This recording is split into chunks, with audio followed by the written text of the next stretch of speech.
Hello mga kanayon, magandang gabi. Tayo naka-duty pa. May service tayo ngayon kasi mayroong ah, dinner yung boss ko. Dito tayo ngayon sa BGC. Halika kayo at ipapasyal ko kayo dito sa loob ng BGC. Dito sa bayan ng Taguig. Yan mga kanayon, parang piyesta. Naalala nyo pa ba yung mga ganyan sa probinsya? Pag nakakita ng ganyan dalawang bagay yun, may kasal o kaya piyesta sa baryo. Dito sa Manila normal lang yung ganito. Yan. Dito naman pag nakakita ka ng ganyan, dalawang bagay lang,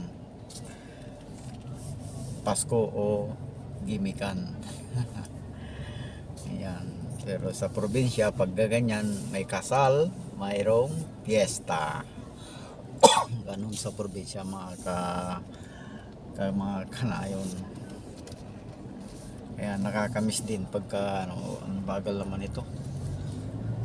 Nakakamiss din pagka makakita ako ng ganyan, naalala ko yung kabataan natin na masaya. Pag may nakikita kang ganyan sa probinsya, ibig sabihin yun, may bangaw. Bangaw kung tawagin sa Pangasinan. May ibig sabihin ng bangaw ay may kainan. Tingnan niyo naman di ba? Pero dito sa Manila, mga gimikan yan mga kanayon. Dito sa lugar ng BGC Taguig. Yan.